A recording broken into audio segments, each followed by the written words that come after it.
ನಮಸ್ಕಾರ. ನಾನು ಈ ವಿಡಿಯೋದಲ್ಲಿ ನೀವು ವೆಯ್ಟ್ ಲಾಸ್ ಮಾಡಬೇಕಾದ್ರೆ ಆಗುವಂತಹ 7 ಮಿಸ್ಟೇಕ್ಸ್ಗಳ ಬಗ್ಗೆ ನಿಮಗೆಲ್ಲರಿಗೂ ತಿಳಿಸ್ಕೊಡ್ತಾ ಇದ್ದೀನಿ. ನೀವೇನಾದರೂ ವೆಯ್ಟ್ ಲಾಸ್ ಮಾಡಬೇಕು ಅಂತ ಅಂದ್ಕೊಂಡಿದ್ರೆ, ಆಲ್ರೆಡಿ ನೀವು ವೆಯ್ಟ್ ಲಾಸ್ ಮಾಡೋದಕ್ಕೆ ಡಯಟ್ ಫಾಲೋ ಮಾಡ್ತಾ ಇದ್ರೆ ಈ ವಿಡಿಯೋವನ್ನು ನೀವು ತಪ್ಪದೆ ನೋಡಬೇಕಾಗತ್ತೆ. ಮೊದಲನೆಯದಾಗಿ ಯಾವುದು ಅಂತ ನೋಡೋದಾದರೆ ಸ್ಕಿಪ್ಪಿಂಗ್ ಮೀಲ್ಸ್. ನೀವು ಆಹಾರವನ್ನು ಸ್ಕಿಪ್ ಮಾಡ್ತಾ ಇದ್ರೆ ಇದು ಕೂಡ ವೆಯ್ಟ್ ಲಾಸ್ ಆಗೋದಕ್ಕೆ ತುಂಬ ಕಷ್ಟ ಆಗುತ್ತೆ. ನೀವು ಯಾವುದೇ ಕಾರಣಕ್ಕೂ ಕೂಡ ಊಟವನ್ನು ಸ್ಕಿಪ್ ಮಾಡಬಾರ್ದು. ಯಾಕೆ ಅಂತ ನೋಡೋದಾದರೆ, ನೀವು ಯಾವಾಗ ಊಟವನ್ನು ಸ್ಕಿಪ್ ಮಾಡ್ಕೊಳ್ತಾ ಬರ್ತೀರೋ ಆವಾಗ ನಿಮ್ಮ ಮೆಟಬಾಲಿಕ್ ರೇಟ್ ಕಡಿಮೆ ಆಗುತ್ತೆ, ನಿಮ್ಮ ಮೆಟಬಾಲಿಸಮ್ ಕಡಿಮೆ ಆಗುತ್ತೆ. ನಾನು ನೋಡಿದ್ದೀನಿ ಕೆಲವೊಬ್ಬರು ನಾನು ಡಯಟ್ ಮಾಡ್ತಾ ಇದ್ದೀನಿ ಅದಕ್ಕೆ ಊಟ ಸ್ಕಿಪ್ ಮಾಡ್ತಾ ಇದ್ದೀನಿ ಆ ಥರ ಎಲ್ಲ ಹೇಳಿರೋದನ್ನ ಕೇಳಿದ್ದೀನಿ. ಇದು ತಪ್ಪು. ನೀವು ಊಟ ಸ್ಕಿಪ್ ಮಾಡೋದ್ರಿಂದ ನಿಮ್ಮ ಮೆಟಬಾಲಿಕ್ ರೇಟ್ ಕಡಿಮೆ ಆಗಿರೋದ್ರಿಂದ ನೀವು ಯಾವಾಗ ಆಹಾರ ಸೇವನೆ ಮಾಡ್ತೀರೋ ಆ ಕ್ಯಾಲರೀಸ್ನ ಬರ್ನ್ ಮಾಡೋದಕ್ಕೆ ಕಷ್ಟ ಆಗುತ್ತೆ ನಿಮ್ಮ ದೇಹಕ್ಕೆ. ಆದ್ರಿಂದ ವೆಯ್ಟ್ ಗೇನ್ ಆಗುತ್ತೆ. ಆದ್ರಿಂದ ನೀವು ರೆಗ್ಯುಲರ್ ಆಗಿ ಆಹಾರವನ್ನು ಸೇವನೆ ಮಾಡಬೇಕು, ಟೈಮಿಗೆ ಸರಿಯಾಗಿ ಆಹಾರವನ್ನು ಸೇವನೆ ಮಾಡಬೇಕು, ಟೈಮಿಗೆ ಸರಿಯಾಗಿ ಸ್ನ್ಯಾಕ್ಸ್ನ ಸೇವನೆ ಮಾಡಬೇಕು.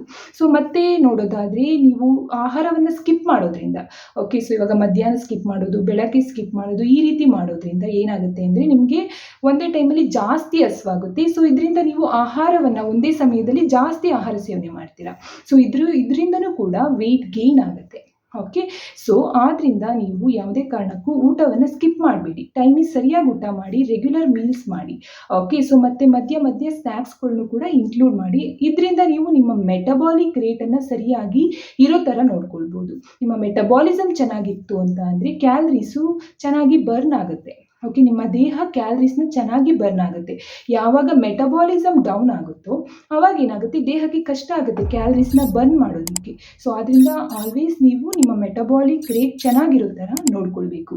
ಅದನ್ನು ಡೌನ್ ಮಾಡಬಾರ್ದು. ಇದು ಇಂಪಾರ್ಟೆಂಟ್ ಥಿಂಗ್ ನೀವು ಮಾಡಬಾರ್ದು. ನೀವು ಯಾವುದೇ ಕಾರಣಕ್ಕೂ ಆಹಾರವನ್ನು ಸ್ಕಿಪ್ ಮಾಡಬಾರ್ದು. ನೆಕ್ಸ್ಟ್ ನೋಡೋದಾದರೆ ಈ ಫ್ಯಾಟ್ ಡಯಟ್ಗಳ ಮೇಲೆ ಅವಲಂಬಿತ ಆಗಿರೋದು. ಇದು ಕೂಡ ಒಂದು ಮೇಜರ್ ಮಿಸ್ಟೇಕ್ ಅಂತಲೇ ಹೇಳ್ಬೋದು.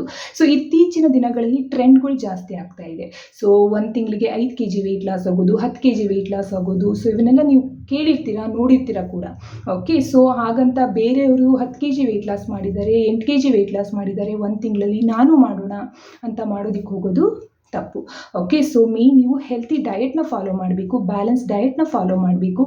ಯಾರೋ ವೆಯ್ಟ್ ಲಾಸ್ ಮಾಡಿದ್ದಾರೆ, ಯಾರೋ ಹೇಳ್ತಿದ್ದಾರೆ, ಪ್ರಾಮಿಸ್ ಮಾಡ್ತಿದ್ದಾರೆ ಇಷ್ಟು kg ವೆಯ್ಟ್ ಲಾಸ್ ಆಗ್ತೀರಾ ನೀವು ಅಂತ. ನೀವು ಬ್ಲೈಂಡಾಗಿ ಫಾಲೋ ಮಾಡೋದಕ್ಕೆ ಹೋಗಬಾರ್ದು. ಇದರಿಂದ ವೆಯ್ಟ್ ಲಾಸ್ ಆಗುತ್ತೆ, ಬಟ್ ಅದು ಅನ್ಹೆಲ್ತಿ ವೆಯ್ಟ್ ಲಾಸ್ ಆಗಿರುತ್ತೆ. ಇದರಿಂದ ಆರೋಗ್ಯದ ಮೇಲೆ ತುಂಬ ಅಡ್ಡ ಪರಿಣಾಮಗಳು ಉಂಟಾಗುತ್ತೆ. ಆದ್ರಿಂದ ನೀವು ಯಾವುದೇ ರೀತಿಯ ಫ್ಯಾಟ್ ಡಯಟ್ಗಳ ಮೇಲೆ ಅವಲಂಬಿತ ಆಗಬೇಡಿ. ಇದರಿಂದ ನಿಮ್ಮ ಆರೋಗ್ಯಕ್ಕೆ ತೊಂದರೆ ಆಗೋದ್ರಿಂದ ಸಿಂಪ್ಲಿ ನಿಮ್ಮ ಹೆಲ್ತ್ಗೆ ರಿಸ್ಕ್ ಮಾಡ್ಕೊಬೇಡಿ. ಆದ್ರಿಂದ ಈ ಫ್ಯಾಟ್ ಡಯಟ್ಗಳನ್ನ ಆದಷ್ಟು ನೀವು ಅವಾಯ್ಡ್ ಮಾಡಬೇಕಾಗುತ್ತೆ. ಇಲ್ಲಿ ಏನಾಗುತ್ತೆ ಅಂತಂದರೆ ಫ್ಯಾಟ್ ಡಯಟ್ಗಳಲ್ಲಿ ಏನಾಗುತ್ತೆ ಅಂದರೆ ಇಲ್ಲಿ ಮೇಯ್ನಾಗಿ ನಮಗೆ ಫ್ಯಾಟ್ ಲಾಸ್ ಆಗಬೇಕು. That is healthy weight loss. ಇಲ್ಲಿ ಏನಾಗುತ್ತೆ ಅಂತಂದರೆ ಮಸಲ್ ಲಾಸ್ ಆಗುತ್ತೆ. ಮಸಲ್ ಲಾಸ್ ಆಗಬಾರ್ದು. ಆದ್ರಿಂದ ಹೆಲ್ತಿ ಬ್ಯಾಲೆನ್ಸ್ ಡಯಟ್ನ ಫಾಲೋ ಮಾಡಿ. ನೀವು ಯಾವುದೇ ಡಯಟನ್ನು ಸ್ಟಾರ್ಟ್ ಮಾಡೋದಕ್ಕಿಂತ ಮುಂಚೆ ಹೆಲ್ತ್ ಕೇರ್ ಪ್ರೊಫೆಷನಲ್ಸಿಂದ ನೀವು ಒಂದು ಅಡ್ವೈಸ್ನ ತಗೊಂಡು ಆ ನಂತರ ನೀವು ಡಯಟ್ನ ಸ್ಟಾರ್ಟ್ ಮಾಡಿ. ಬೇರೆಯವ್ರು ಮಾಡಿದರೆ ಅವ್ರಿಗೆ ರಿಸಲ್ಟ್ ಬಂದಿದೆ ಅಂತ ನೀವು ಮಾಡೋದಕ್ಕೆ ಹೋಗಬೇಡಿ.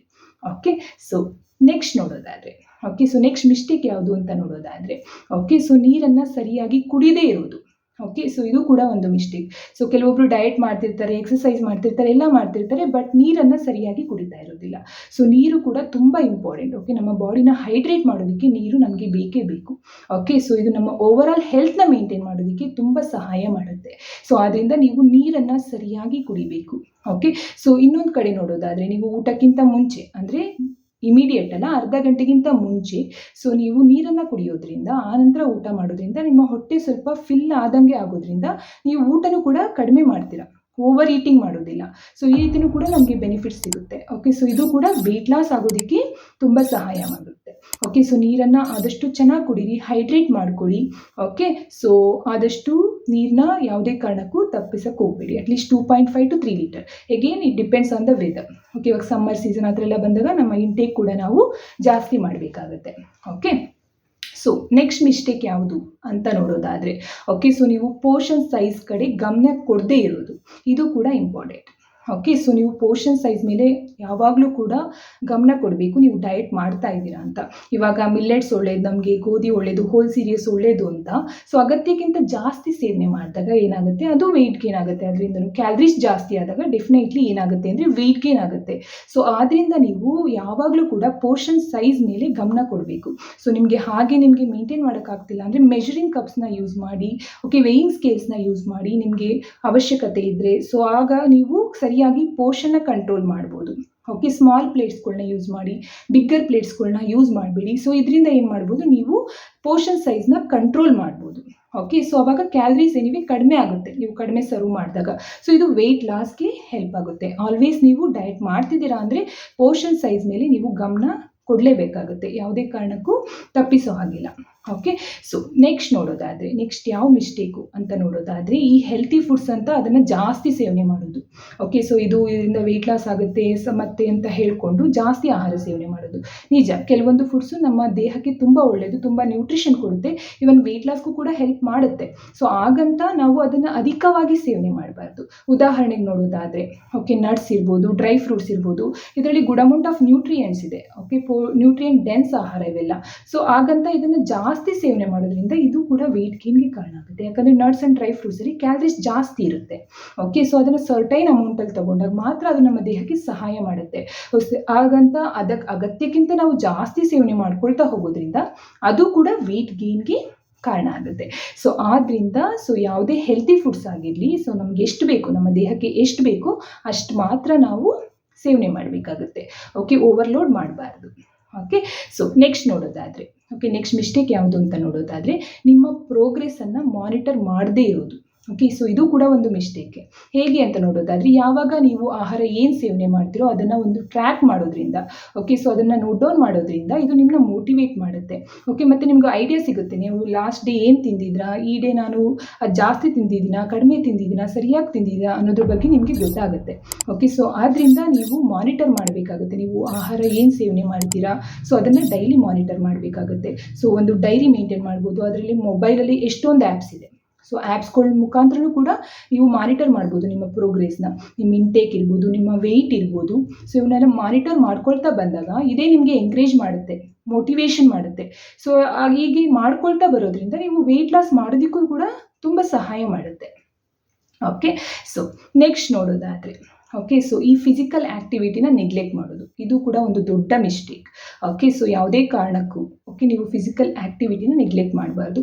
ನಾನು ಡಯಟ್ ಮಾಡ್ತಾ ಇದ್ದೀನಿ, ಆ್ಯಕ್ಟಿವಿಟಿ ಮಾಡೋದು ಬೇಡ ಅಂತ ಸುಮ್ಮನೆ ಇರಬಾರ್ದು. ಹೌದು, ಸೊ ಡಯಟ್ ಮಾಡೋದು ತುಂಬ ಇಂಪಾರ್ಟೆಂಟ್. 70% ನಾವು ಡಯಟಿಗೆ ಕೊಟ್ಟರೆ 30% ಆದರೂ ನಾವು ಫಿಸಿಕಲ್ ಆ್ಯಕ್ಟಿವಿಟಿ ಕೊಡಬೇಕು. ಸೊ ಆಗ ನಮಗೆ ತುಂಬ ಬೆನಿಫಿಟ್ ಸಿಗುತ್ತೆ.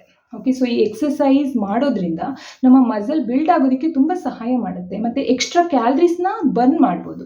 ಸೊ ಆದ್ದರಿಂದ ನೀವು ಯಾವುದೇ ಕಾರಣಕ್ಕೂ ಕೂಡ ಫಿಸಿಕಲ್ ಆ್ಯಕ್ಟಿವಿಟಿನ ನೆಗ್ಲೆಕ್ಟ್ ಮಾಡ್ಬೋದು.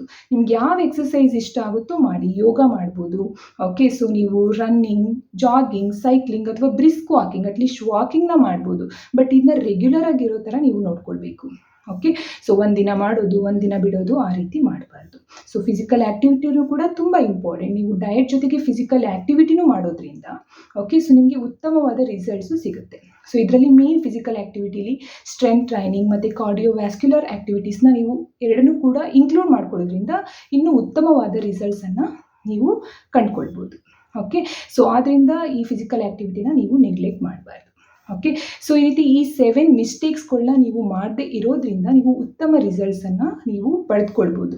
ಸೊ ಆದ್ದರಿಂದ ನಾನು ಇವಾಗ ಏನು ಹೇಳಿದೆ, ಈ 7 ಮಿಸ್ಟೇಕ್ಸ್ಗಳ ಬಗ್ಗೆ, ಈ ಎಲ್ಲ ಮಿಸ್ಟೇಕ್ಸ್ಗಳನ್ನ ನೀವು ಅವಾಯ್ಡ್ ಮಾಡಿ. ನೀವು ಡಯಟ್ ಮಾಡ್ತಾ ಇದ್ದರೆ, ಇಲ್ಲಾಂದರೆ ನೀವು ಡಯಟ್ ಮಾಡ್ಕೊಬೇಕು ಅಂತ ಪ್ಲ್ಯಾನ್ ಮಾಡ್ತಾ ಇದ್ದರೆ, ನೀವು ಡಯಟ್ ಮಾಡಬೇಕು ಅಂತ ಅಂದ್ಕೊಳ್ತಿದ್ರೆ, ಸೊ ಮಾಡೋದಕ್ಕಿಂತ ಮುಂಚೆ ಈ ಮಿಸ್ಟೇಕ್ಸ್ಗಳನ್ನ ನೀವು ಮಾಡಬೇಡಿ. ನೀವು ಮಾಡೋ ಸಮಯದಲ್ಲಿ ಈ ಮಿಸ್ಟೇಕ್ಸ್ಗಳನ್ನ ಮಾಡಬೇಡಿ.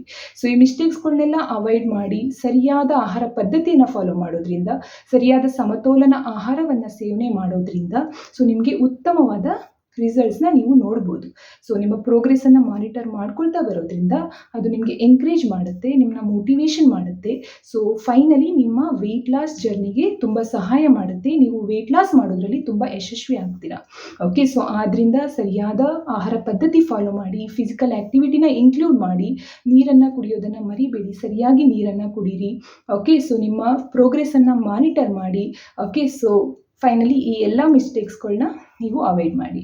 ಸೊ ಐ ಹೋಪ್ ನಿಮಗೆ ಈ ನಾನು ಹೇಳಿರೋ ಮಾಹಿತಿ ನಿಮಗೆ ಇಷ್ಟ ಆಗಿದೆ ಅಂತ ಅಂದ್ಕೊಳ್ತೀನಿ.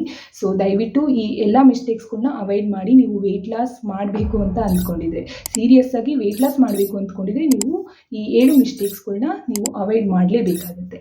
Okay, so thank you for watching. ನೀವು ಇನ್ನೂ ನನ್ನ ಚಾನಲ್ಗೆ ಸಬ್ಸ್ಕ್ರೈಬ್ ಮಾಡಿಲ್ಲ ಅಂದರೆ ಸಬ್ಸ್ಕ್ರೈಬ್ ಮಾಡಿ, ಬೆಲ್ ಐಕನ್ ಮೇಲೆ ಕ್ಲಿಕ್ ಮಾಡಿ.